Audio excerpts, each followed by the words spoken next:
আল্লাহ স্বয়ং আপনাকে আমাকে তার বান্দাকে দূর প্রান্তের দূর দেশের মানুষগুলোকে কিয়ামত পর্যন্ত আনেওয়ালা সমস্ত উম্মাহকে তিনি ইনভাইট করেছিলেন, ওয়ালিয়াতাওয়াফু বিল বাইতিল আতিক ইন্না আউওয়ালা বাইতিন বুদিআ লিন-নাস।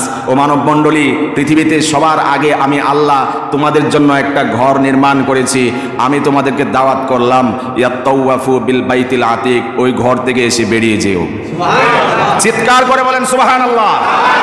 আল্লাহ আপনাকে দাওয়াত দিচ্ছেন ঘর নির্মাণ করে, দুনিয়ার মানুষ মার্কেট নির্মাণ করে, বিলাসবহুল বাড়ি নির্মাণ করে, আকাশচুম্বী বাড়ি নির্মাণ করে, তারপরে হয়তো জাগতিক বড় কোনো ব্যক্তি দিয়ে উদ্বোধন করায় অথবা কোরআন সুন্নাহর আলোকে ব্যক্তিত্ব দিয়ে উদ্বোধন করায়। আমি সেটার আলোচনা সমালোচনা করছি না, আমি বোঝাতে চাচ্ছি আল্লাহ আপনাকে আমাকে সেই ক্ষুদ্র নাপাক পানি থেকে সৃষ্ট মানব মণ্ডলীকে আল্লাহর মতো সেই মহান চিরমহান মহান সত্তা ইনভাইট করছেন। আমি পৃথিবীতে প্রথম একটা ঘর বানাইছি, তোমরা আইসো, দাওয়াত দিলাম, বেড়াইতে আইসো। ওয়ালিয়াতাওয়াফু বিল বাইতিল আতিক, তওয়াফ করতে আইসো তোমরা। আল্লাহ আপনাকে আমাকে এইভাবে ইনভাইট করছেন। বান্দা, আমি মর্ম কথাগুলো বলি আমার মতো করে।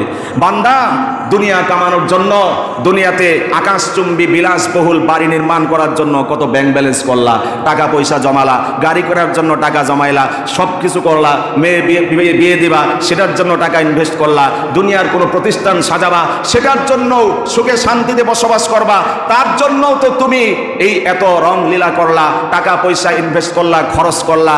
এত টাকা পয়সার মালিক আমি তোমারে দিলাম, আমি তোমাকে দাওয়াত দিলাম, আমি একটা ঘর বানাইছি, আমার ঘরটা একটু দেখে যাও। জোরে বলেন সুবহানাল্লাহ। এর চেয়ে মর্মস্পর্শী, হৃদয় স্পর্শী, আবেগ ঘন দাওয়াত মহান সত্তার পক্ষ থেকে টাকাওয়ালার প্রতি এর চেয়ে আর কি বড় ইনভাইট হতে পারে?